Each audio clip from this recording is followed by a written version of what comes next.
Hello students, आप सभी का स्वागत है। तो बच्चों, आज के इस वीडियो में हम सीबीएसई क्लास 10th और 12th के रिजल्ट के बारे में जानेंगे।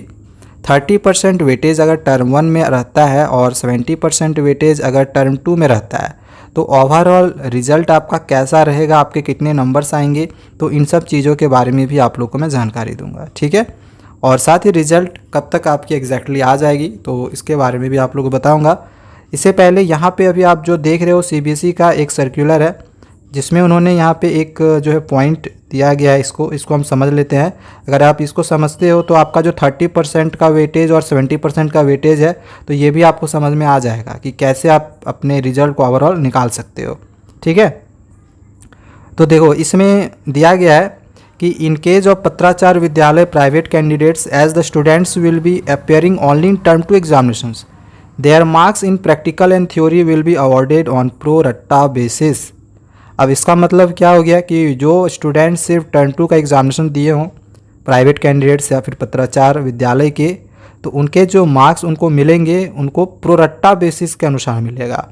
अब क्वेश्चन आता है कि सर ये प्रोरट्टा बेसिस होता क्या है, तो इसको अगर आप समझ लेते हो तो ये 30% का जो वेटेज है और 70% का जो वेटेज है इसके अनुसार आप अपने रिजल्ट को निकाल सकते हो। ठीक है, तो देखो प्रोरट्टा बेसिस क्या होता है, पहले इसको समझ लो कि अगर जो सिर्फ टर्म 2 एग्जामिनेशन देते हैं उनके लिए हम कैसे फाइनल रिजल्ट इनका तैयार करेंगे। ठीक है, देखो प्रोरट्टा बेसिस क्या होता है पहले इसको समझ लो। तो सपोज करो कि अभी टर्म 1 की एग्जामिनेशन हुई, टर्म 2 की एग्जामिनेशन हुई, तो कुछ बच्चे टर्म 1 और टर्म 2 का दोनों का दिए हैं। ठीक है, तो पूरे 100 मार्क्स के इनके एग्जामिनेशन हो गए, तो 100 में इनका कुछ ना कुछ परसेंटेज आएगा। लेकिन जो बच्चे सिर्फ टर्म 2 का एग्जामिनेशन दिए हैं, ठीक है, तो इस सिर्फ टर्म 2 के एग्जामिनेशन को 100 नंबर में हम कैसे कन्वर्ट करें। ठीक है, तो 100 नंबर को कन्वर्ट करना ही प्रोरट्टा बेसिस हो गया।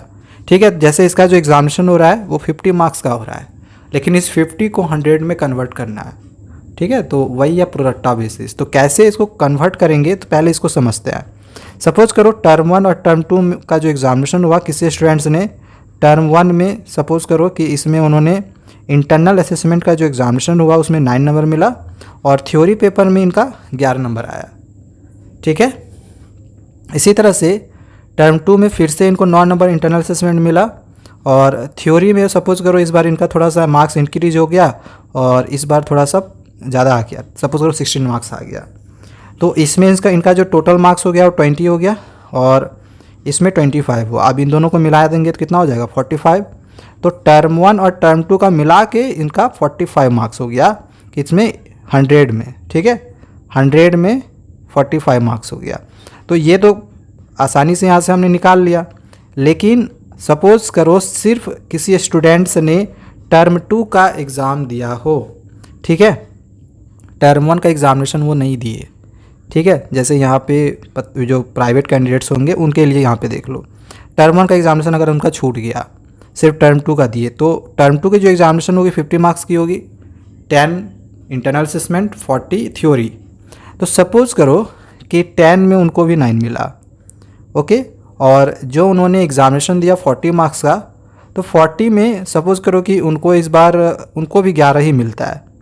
ठीक है, 40 में उनका 11 नंबर मिला, तो दोनों को ऐड कर लो, कितना हो जाएगा 20 मार्क्स। ठीक है, तो अब इस 20 को 100 में हमें कन्वर्ट करना है, इस 20 को 100 में कन्वर्ट करना है। तो इस 20 को 100 में कन्वर्ट कैसे करेंगे, तो यही जो 20 को 100 में कन्वर्ट करेंगे तो वही हो गया प्रोरट्टा बेसिस। तो इसको 20 को 100 में कन्वर्ट करने के लिए हम क्या करेंगे, ये जो 20 था इसको लिखेंगे, कितने मार्क्स की एग्जामिनेशन हुई थी 50 मार्क्स की, इसको लिखेंगे, मल्टीप्लाई कर देंगे 100। ठीक है, इसको आप काट दो, ठीक है, इसको मल्टीप्लाई कर लो, कितना हो गया 40। तो उनका 100 में 40 मार्क्स आ गया। तो बस ऐसे ही जो है हम नंबर कैलकुलेट करते हैं प्रोरट्टा बेसिस पे। देखो सिर्फ इन्होंने टर्म 2 का एग्जामिनेशन दिया है तो इनका टर्म 2 का जो नंबर आ गया वो 40 नंबर आ गया, साफ साफ यहाँ पे निकल गया है।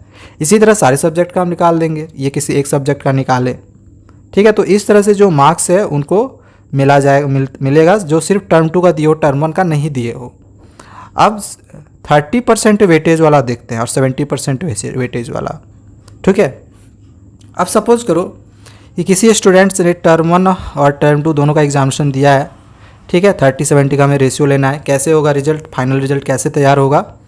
तो टर्म 1 में अगर इंटरनल असेसमेंट में 9 नंबर आया और थ्योरी पेपर में 11 नंबर आया, इसी तरह से टर्म 2 में 9 और इसमें 11 ही लेते हैं, चलो ठीक है, सेम मार्क्स आया, तो इसमें टोटल 20 नंबर हो गए और इसमें भी टोटल 20 नंबर हो गए।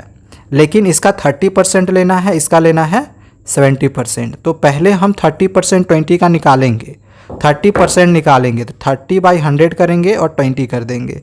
ये 2 0 कट गया, कितना हो गया, 3 2 जा 6, ठीक है। तो जब इसका 30% निकाले 20 का तो 6 आया, 6 आया, यहाँ पे लिख दिए।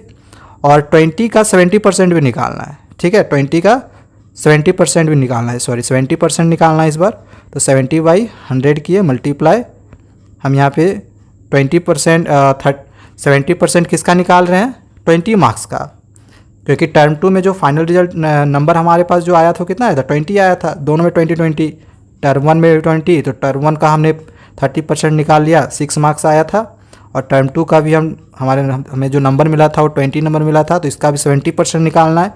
तो इसका 70% निकालते हैं, 0 0 कट गया, 7 2 जा 14 हो गया।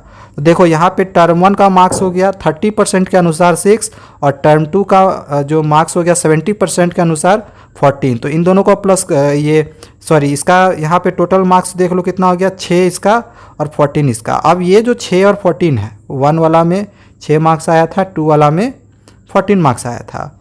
अब इस 6 को हमें वही जो अभी मैंने आपको बताया था प्रो रट्टा बेसिस, तो उसके अनुसार कन्वर्ट करो इसको 100 में, ठीक है। 100 का अगर हम सोचे तो इसको कैसे कन्वर्ट करेंगे, तो सेम वही प्रोसेस है कि 6 का 6 होगा, टोटल कितने नंबर के एग्जामिनेशन हुए थे, 50 नंबर के, काटेंगे किससे, 100 से, ठीक है। तो इसको काटो, कितना हो गया, 2 बार में कट गया, कितना मार्क्स हुआ, 12 मार्क्स। और इसमें आया था 14 मार्क्स, टर्म 2 में 14 मार्क्स आया था, 70% किए थे। तो इसको भी वैसे ही करना है, ठीक है। इसका भी 50 से काटेंगे क्योंकि टोटल 50 नंबर के एग्जामिनेशन हुए थे, 100 से काट लेंगे इस तरह से, तो ये कितना हो गया, 28।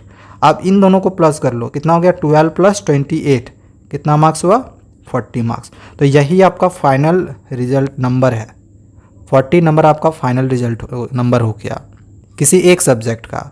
तो अगर 30% और 70% का वेटेज होता है तो बिल्कुल ऐसे ही आपका नंबर को निकाला जाएगा, ठीक है। तो आई होप कि आपको समझ में आ गया होगा, नहीं आया होगा तो एक बार आप इसको रिपीट देखें, कमेंट करें, मैं कोशिश करूंगा कि इसको कॉपी में आपको अच्छे से और समझा सकूं या फिर बोर्ड में समझा सकूं, ठीक है। और अगर हम बात करें अब रिजल्ट के डेट का कि एग्जैक्टली से रिजल्ट कब तक आ जाएगी, क्या ज़्यादा समय लगेगा, तो ऑब्वियसली समय तो लगेगा, समय कम से कम मुझे लगता है जो 1 महीने का समय है वो लगना ही है, 1 से 1.5 महीने का समय लगेगा।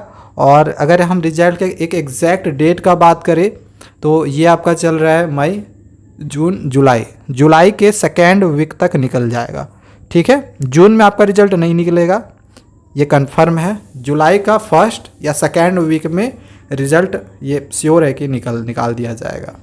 सो आज के लिए बच्चों बस इतना ही। अगर कुछ भी पूछना होगा तो आप कमेंट जरूर करें और चैनल को आप बिल्कुल सब्सक्राइब करके रखें, ये बहुत सारी इंपॉर्टेंट जानकारियाँ मैं आप लोगों को देता रहूँगा। Thank you.